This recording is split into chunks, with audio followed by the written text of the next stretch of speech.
ሰላም ውድ የአድናቆት ቲዩብ ቤተሰቦች እንዴት ናችሁ? አድናቆት ክፍሌ ይባላሉ። ዛሬም በአዲስ ቪዲዮ መጥቻለሁ። በዛሬው ቪዲዮ ስልካችን ላይ ሊኖሩ የሚገባቸውን ወደ 3 የሚጠጉ በጣም ወሳኝ አፕሊኬሽኖችን ይዤላችሁ መጥቻለሁ ማለት ነው። ነፃ ናቸው። ጥቅማቸው ደግሞ በጣም ብዙ ነው ማለት ነው። ቀጥታ ወደዛ ከመሄዳችን በፊት ግን ለቻናሉ አዲስ ናችሁ ሰብስክራይብ፣ እንደዚሁም ይሄን ቪዲዮ ላይክ በማድረግ ብትጀምሩ ቻናሉ ትደግፋላችሁ። አዳዲስ ቪዲዮም ስለቅ ቶሎ ይደርሳችኋል። አሁን በቀጥታ ወደ ዛሬው እንሄዳለን። የመጀመሪያው አፕ ጂቦርድ ይባላል። እያወረድ ነው፣ ጥቅሙን እነግራችኋለሁ። ፕሌይ ስቶር ላይ ወይም አፕ ስቶር ላይ ገብታችሁ ማውረድ ይቻላል። ጂቦርድ ብላችሁ ጽፋላችሁ፣ ከዛ ጽፉ ይመጣላችኋል ማለት ነው። እዚህ ጋር የምትመለከቱት ነው የጉግል ፕሮዳክት ነው። ኢንስቶል ትሉታላችሁ እዚህ ጋር መታችሁ። አሁን የዚህኛው ጥቅም ምንድነው? ለምሳሌ ቴክስት በምጽፉበት ጊዜ ወይም ማንኛውም ሜሴጅ በምጽፉበት ጊዜ እናንተ በእንግሊዘኛ እየጻፋችሁ ወደ አማርኛ እንዲተረጉሙ ማድረግ ትችላላችሁ። በአማርኛ እየጻፋችሁ በእንግሊዘኛ በፈለጋችሁት ቋንቋ እንዲተረጉም ማድረግ ትችላላችሁ ማለት ነው። ስለዚህ በጣም በቀላሉ ከሰዎች ጋር መግባባት ትችላላችሁ ማለት ነው። አጠቃቀሙን ይውረድና አሳያችኋለሁ። ጨርሷል እንደምታዩት። ከዛ እዚህ ጋር መተን ኦፕን እንለዋለን። በመቀጠል ስቴፕ 1 ኢኔብል ማድረግ ነው። ስለዚህ ኢኔብል ኢን ሴቲንግ የሚለውን ትነካላችሁ። ከዛ ወደዚህ ሲያመጣችሁ እንደምታዩት ጠፍቷል። ስለዚህ ኢኔብል እናደርገዋለን ወይም እቺን ኦን እናደርጋታለን። እዚህ ጋር እንትን ያሳየናል። ኦኬ እንለዋለን። ይሄንን ካደረግነው በኋላ እንደዚህ እዚህ ጋር መተን ዲፎልት ኪቦርዱን እንቀይረዋለን። ስለዚህ ክሊክ ላድርግበትና እዚህ ጋር የተለያዩ እንትኖች ይኖራቸዋል ኪቦርዶች። ስለዚህ አሁን እንትን ያለውን እሱን እናደርገዋለን። ልመለስና ይሄኛው ማለት ነው ጂቦርድ። ከዛ ደን እለዋለሁ። እዚህ ጋር ቋንቋ ምረጡ ይላችኋል። ላንጉጅ የተለያዩ ቋንቋዎችን መምረጥ ይቻላል። እንደምታዩት እንግሊዘኛ አለው። አማርኛም ልጨምርበት ደግሞ እዚህ ጋር ልምጣና ለምሳሌ አማርኛ የሚለውን አስገባሁት። ከዛ ደን እለዋለሁ። እንውጣና አሁን እንሞክረው። ለምሳሌ ቴሌግራም ላይ ልግባና ላሳያችሁ። እዚህ ጋር ለምሳሌ ለመጻፍ ልሞክርና ነካውት። ኪቦርዱ እንደምታዩት አሁን የእንትን የጫነው ኪቦርድ ነው በዲፎልት ያለው ማለት ነው። ከዛ እኔ ለምሳሌ በአማርኛ መጻፍ ነው የፈለኩት ሰላም ነው ብዬ። ስለዚህ ቺኛዋን መቀየር ትችላላችሁ። ቋንቋውን ስነኩ ይቀየራል። አሁን አማርኛ ሆኗል። ከዛ ሰላም ነው ብዬ ልጻፍ። ኪፈለኩት መተርጎም ነው ብያችኋለሁ። ለመተርጎም ደግሞ እዚህ ጋር የምትመለከቷት አለች። እቺን ትነካላችሁ። አሁን በአማርኛ ስለሆነ ትርጉም ይላችኋል። በእንግሊዘኛ ከሆነ ደግሞ ትራንስሌት ይላችኋል ማለት ነው። ስለዚህ ትርጉም የሚለውን ልንካው። ከዛ እሺ ልበለው እዚህ ጋር። ከዛ እዚህ ጋር አሁን የተለያዩ ጥያቄዎችን መጻፍ ወይም ደግሞ የምፈልጋቸው ነገሮች መጻፍ እችላለሁ። ለምሳሌ ስም ማን ነው ብዬ ልጻፍ። እዚህ ጋር ያሉትን መጠቀም ነው ማለት ነው። እስከትለምዱት ኪቦርዱ ትንሽ እንትን ሊላችሁ ይችላል። ይሄኛው ስምህ ስል እንደምታዩት ዩር ኔም ብሎ ተዘጋጅቷል። ስፔስ እዚህ ጋር እሰጣለሁ። ስፔስ ልስጥ። አሁንም ስም ማን ነው አልኩኝ። እንደምታዩት ዋት ዩር ኔም ብሏል። ሌሎችንም እናንተ አማርኛ ጽፉ ወደ እንግሊዘኛ ያመጣላችኋል። በተመሳሳይ ደግሞ ቋንቋውን ልቀይረው። ለምሳሌ ይሄንን አሁን እንግሊዘኛ ሆኗል። ከዛ በኋላ አሁንም እዚች ጋር ልምጣና ወደ ትራንስሌታችን ካልተቀየረ ትራንስሌት የሚለው ላይ እናደርገዋለን። እዚህ ጋር መተን ትራንስሌት ላይ ነው እንደምታዩት አልተቀየረም። እኔ አሁን ደግሞ እዚህ ጋር በእንግሊዘኛ ስጽፍለት ወደ አማርኛ ነው የፈለኩት። ብዙ ቋንቋዎች አሉ እንደምታዩቸው ከአማርኛ ውጪ ማለት ነው። ስለዚህ አማሪክ ልበለው። ከዛ ይሄኛውን ልላከውና እዚህ ጋር ደግሞ እንደ አዲስ እንትን እንበል የተለያዩ እንትኖችን ለምሳሌ ሐዋሪው ብዬ መጻፍ ፈልጌያለሁ። እንደምታዩት ሰላም ብሏል። አጠር አድርጎ ማለት ነው። ለምሳሌ ደግሞ ልመልሰውና ዋት ኢዝ ዩር ኔም አልኩኝ። ስም ማን ነው አለ። ከዛ ይሄን ልካለው ማለት ነው። ስለዚህ ዋና ሐሳቡ ምንድነው? በአማርኛ ሲመጣላችሁ በእንግሊዘኛ፣ በእንግሊዘኛ ሲሆን በአማርኛ በፈለጋችሁት እየቀያየራችሁ ከሰዎች ጋር መግባባት ትችላላችሁ። እዚህ ጋር ያሉትን ነገሮች እየቀያየራችሁ ማለት ነው። ከመተርጎሙም በተጨማሪ እዚህ ጋር የተለያዩ ጥቅሞች አሉት። እነዚህን እናንተም ልታዩዋቸው ትችላላችሁ። መቀየር ደግሞ ከፈለጋችሁ እዚች ጋር ምልክት ስላለች ለምሳሌ ለጊዜው ደግሞ መጠቀም ካልፈለጋችሁና ሌላ ኪቦርድ መጠቀም ከፈለጋችሁ ፈኒጌዝ ባረገው ወዲያው ይቀየራል። ስለዚህ እንደዚህ ያቀያየራችሁ መጠቀም ትችላላችሁ።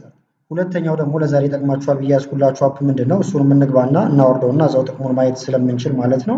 እዚህ ጋር የምትመለከቱትን ከለር ፍላሽ ኮድ ብላችሁ ሰርች ታደርጋላችሁ። ከዛ ይሄ ይመጣላችኋል። የመጀመሪያውን ትነኩታላችሁ። እንደምታዩት በጣም ብዙ ነው፣ ብዙ ሰው ነው ያወረደው። ክሊክ አድርገን መመልከት እንችላለን ማለት ነው። ይሄኛው ደግሞ ጥቅሙ ምንድነው? ለምሳሌ ሲደወልላችሁ ከጀርባ የምትፈልጓቸውን ፎቶዎች እያደረጋችሁ እነሱ እንዲመጡላችሁ ማድረግ ይቻላል ማለት ነው። ስለዚህ ኢንስቶል እናድርገውና እንዴት እንደሚሆን እንየውሱን ደግሞ ጨርሷል። እንደምታዩት ኦፕን እንበለው ይሄንንም። ከዛ ወደዚህ ነው የሚያመጣችሁ ማለት ነው። ከለር ፍላሽ ኮድ ወደሚለው ከዛ ቋንቋ ያስመርጣችኋል። ይሄኛው ባለበት እንግሊሽ ላይ ማድረግ ይቻላል። ከዛ እዚች ጋር ትመጡና ኔክስት ማለት ነው። ከዛ ጌት ስታርትድ የሚለውን ትነካላችሁ። ከዛ እዚህ ጋር እንትኖችን ያሳያችኋል ማለት ነው ካታጎሪ እንድትመርጡለት። አሁን ግን ስለማልፈልገው ስኪፕ ማለት ይቻላል ይሄኛው። ከዛ እዚህ ጋር መታችሁ ቺን ትነኳታላችሁ። ፎቶ እዚህ ጋር እንትን ይጠይቃችኋል፣ ፐርሚሽን ትሰጡታላችሁ ማለት ነው። አሎ ልበለው፣ እዚህ ጋርም አሎ ትላላችሁ።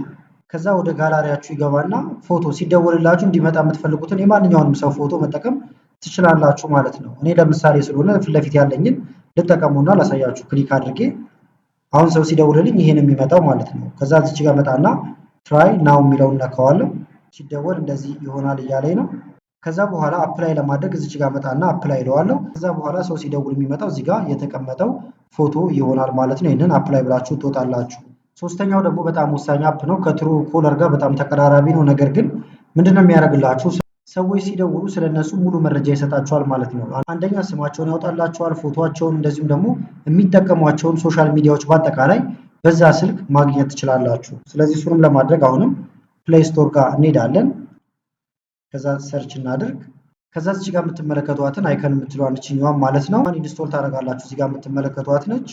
ጨርሷል እንደምታዩት። ከዛ ኦፕን እንለዋለን። እዚህ ጋር መተን እዚህ ጋር ከዛ እንትን ይጠይቃችኋል። ኮንቲኒው ትላላችሁ። አሁንም እዚህ ጋር በዲፎልት እንድታደርጉት እየጠየቀን ነው መደወያውን። ስለዚህ ይሄኛውን አድርገዋለሁ። ሴታዝ ዲፎልት እለዋለሁ። ከዛ እዚህ ጋርም አክሰስ ሰጥቷላችሁ አሎ የሚለውን በመንካት በድጋሚ አሁንም አሎ እንለዋለን። ከዛ ኦን እንዳደርገው እዚህ ጋር እየጠየቀኝ ነው እንደምታዩት ማለት ነው። ኦን አድርግለታለሁ እዚህ ጋር። ከዛ እዚህ ጋር በድጋሚ አሎ የሚለውን ነካለሁ። ከዛ ወደ ኋላ እንመለሳለን ባክ እያልን። ከዛ እዚህ ጋር አገናኙት ይላችኋል ከሶሻል ሚዲያችሁ ጋር በፈለጋችሁት ጆይን ማድረግ ይቻላል። እኔ አሁን በጉግል ልግባ። ከዛ እዚህ ጋር የኢሜል አድራሻችሁን በአጠቃላይ ይዘረዝርላችኋል። አንዱን መጠቀም ትችላላችሁ ማለት ነው። ለምሳሌ እኔ አንደኛውን መረጥኩለት። ከዛ በቀጥታ ወደዚህ ያመጣኝ ስሜን መቀየር እችላለሁ ማለት ነው። እዚህ ጋር ፉል ኔም ይላል። ስለዚህ እዚች ላይ ክሊክ አድርጋችሁ ኤዲት ማድረግ ትችላላችሁ ስማችሁ። እዚህ ጋር ደስ ያለኝን ስም ልሰጥ እችላለሁ። ኤዲ ብቻ ልበለው።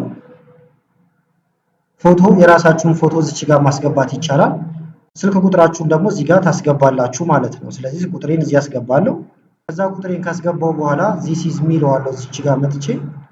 ከዛ እዚህ ጋር እንደምትመለከቱት ፎቶ ያላቸውን ሰዎች በአጠቃላይ ከያለበት ፎቶአቸውን እዚህ ጋር አምጥቶልኛል። እንደምታዩት ሲደውሉልኝም ፎቶአቸው በቀጥታ ይወጣል ማለት ነው። እንደምታዩቸው ፎቶ የሌላቸው እንደዚህ ነው የሚሆኑት። እንደ ምሳሌ አሁን አንድ ፎቶ ነካው። ልክ ፎቶን በመነካበት ጊዜ እዚህ ጋር የሚጠቀሙትን ሶሻል ሚዲያ በአጠቃላይ ያመጣል ማለት ነው። እችኛዋን ኤክስ ልበላት። ሶሻል ሚዲያቸውን እዚህ ጋር እንደምታዩት እያመጣልኝ ነው። ኢንስታግራም ይላል። ይሄን ብነካ በቀጥታ ወደ ኢንስታግራማቸው ያስገባኛል። እዚህ ጋር ደግሞ ዋትስአፕ አላቸው ማለት ነው። ይሄን ብነካ ወደ ዋትስአፓቸው በቀጥታ ያስገባኛል ማለት ነው። ስለዚህ አሁን ማንኛውም ሰው ሲደውልልኝ ፎቶ እንዳለ መረጃውን ማግኘት እችላለሁ ማለት ነው በጣም በቀላሉ። በአጠቃላይ ግን ለዛሬ ያስኩላችሁ ቪዲዮ ይሄን ይመስል ነበረ። ቪዲዮ ከተመቻችሁና በቀጣይም እንደ አይነት ቪዲዮዎችን ሰራላችሁ ከፈልጋችሁ ቪዲዮ ላይክ በማድረግ እንደዚሁም ኮሜንት ላይ የተለያዩ ነገሮችን በመጻፍ አሳውቁኝ። ከላይ ኢንስክሪን ላይ የምታዩቸው ቪዲዮዎች አሉ። እነሱንም እንድታዩ ጋበዝኳችሁ። አመሰግናለሁ በጣም ቻው።